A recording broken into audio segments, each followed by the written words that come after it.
নমস্কার বন্ধুরা, পূজা রান্নাঘর অ্যান্ড ব্লগে আপনাদের সকলকে স্বাগত জানাই। চলে এসেছি আজকে অনেক দিন পর আরেকটা নতুন ভিডিও নিয়ে। আজকে যে রেসিপিটা করব সেই জন্য প্রথম যে জিনিসটা লাগবে সেটা হচ্ছে কাঁঠালের আঁটি। এটা তোমরা কে কে চেনো আমাকে কমেন্টে জানাবে। আজকে এই জিনিসটা দিয়ে খুব সুন্দর একটা রেসিপি করে আপনাদের সাথে শেয়ার করব। চলো, এগুলোকে একটু ছুরি দিয়ে হালকা হালকা করে চিড়ে নিয়েছি। আর এখানে গ্যাসে বসিয়ে দিয়েছি একটা লোহার তাওয়া। তোমরা যে যেরকম জিনিস নিতে পারো। আমি এটা হালকা উষ্ণ গরম করে নিচ্ছি। এবার যে আটিগুলো রেখেছি সেগুলো দিয়ে দেবো এর ভিতরে। আর এটা কিন্তু পুরো প্রসেসটা করতে হবে মাঝারি আঁচে। একদম আঁচ বাড়িয়েও করলেও হবে না, কমিয়ে দিলেও হবে না। বাড়িয়ে দিলে উপর থেকে পুড়ে যাবে আর ভিতরে কাঁচা থেকে যাবে। আর যদি একদম কমিয়ে দিই তাহলে একদম শক্ত হয়ে যাবে। সেজন্য মাঝারি আঁচে এই রান্নাটা করতে হবে। এটাকে আমি 5 মিনিট মতো শুকনো কড়ায় ভেজে নেব। ঠিক আমি যেভাবে ভাজছি সেভাবে তোমরাও ভেজে নেবে। দেখো, এক পিঠ কিন্তু ভাজা হয়ে গেছে বলে আমি উল্টে দিচ্ছি। আর এটা যদি ছুরি দিয়ে তোমরা না চিড়ে দাও তবে কিন্তু এই ভাজার সময় এইগুলো কিন্তু ফুটে ফুটে গায়ে আসবে। সেজন্য হালকা ছুরি দিয়ে চিড়ে চিড়ে নিয়েছি। দেখো, সেজন্য কিন্তু গায়ে ফুটে আসেনি। আর খুব ভালোভাবে কিন্তু আমি এগুলোকে ভেজে নিচ্ছি। আমি কিন্তু এখানে কোনো প্রকার তেল দেইনি, একদম শুকনো খোলায় ভেজে নিচ্ছি। এই দেখো, আমার কিন্তু 5 মিনিট হয়ে গেছে। আমি কিন্তু ভাজা এগুলো হয়ে গেছে। আর আর 1 মিনিট মতো ভাজবো, ভেজে এটা নামিয়ে নেব। এই দেখো, আমার কিন্তু ভাজা হয়ে গেছে। এবার নামিয়ে নেব। চলো নামিয়ে নিই, তারপরে আসছি অন্য।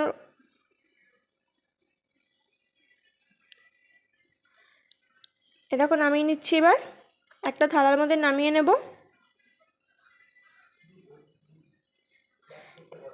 এই যে নামিয়ে নিয়েছি।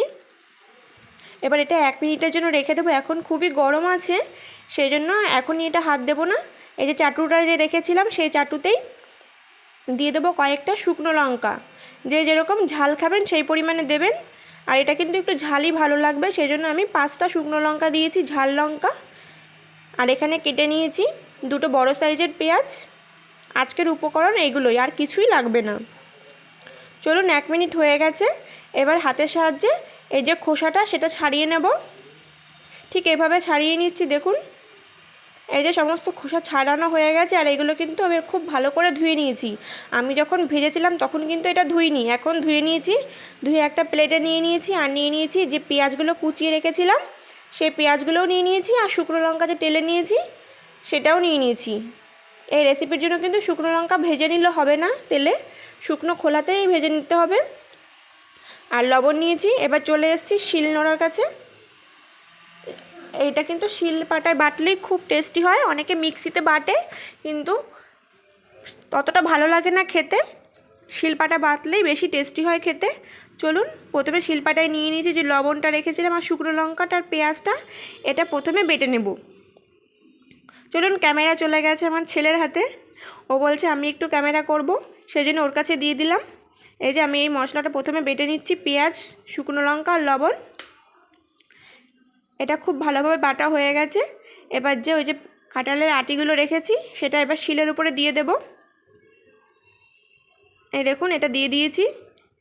এবার শিলের উপরে যে নোড়াটা আছে ওটা দিয়ে আস্তে আস্তে করে এটা থেতো করে দিতে হবে, নাই কিন্তু এটা বাটা যাবে না। আমি যেভাবে করছি আপনারাও কিন্তু সেইভাবেই করবেন।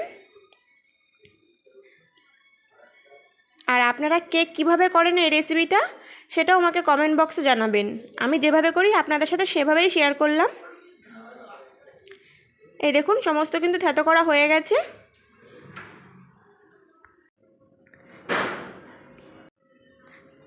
এবার সমস্ত মশলা আর এই কাঁঠালের আটিগুলো একসাথে ভালো করে মিশিয়ে নেব। দেখুন, সমস্ত মশলা কিন্তু আমি শিলের মধ্যেই কাচিয়ে নিয়েছি।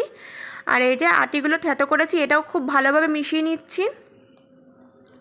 হাতের সাহায্যে খুব ভালোভাবে মেখে নিচ্ছি। আর এই সময় কিন্তু একটু জল লাগতে পারে। আমার হালকা জল লেগেছিলো 2 চামচ মতো, আমি সেটা দিয়ে দিয়েছি। যেহেতু আমি পেঁয়াজটা বেশি দিয়েছি আমার এখানে জলটা কিন্তু বেশি লাগেনি। পেঁয়াজে অনেক সময় অনেকটা জল থাকে। এই দেখুন, সমস্ত উপকরণটা কিন্তু খুব ভালোভাবে আমি বেটে নিয়েছি। খুব ভালোভাবে ধৈর্য নিয়ে বাটতে হবে। সমস্ত বাটা হয়ে গেছে। আজকে আমার রেসিপিটাও হয়ে গেছে। এবার আমি একটা প্লেটে তুলে নেব। এই দেখুন, আর এটা কিন্তু অনেকটা শক্ত, এরকম শক্ত হবে। আমি হাতে আপনাদেরকে দেখিয়ে দিচ্ছি আর একবার, দেখুন ঠিক এরকম শক্ত হয়েছে আর খুব ঝাল হয় কিন্তু খেতে। এই দেখুন নামিয়ে নিয়েছি। এটা একদম হয়ে গেছে আমার আজকের এই কাঁঠালের আটি বাটা। আপনাদের কেমন লেগেছে আমাকে কমেন্ট করে জানাবেন, আর যদি রেসিপিটা ভালো লেগে থাকে লাইক কমেন্ট শেয়ার করে দেবেন, আর আমার চ্যানেলটা সাবস্ক্রাইব করে দেবেন, জানতো আমি আরও নিত্য নতুন রান্না আপনাদের সাথে শেয়ার করতে পারি। টাটা, আজকের জন্য আসছি।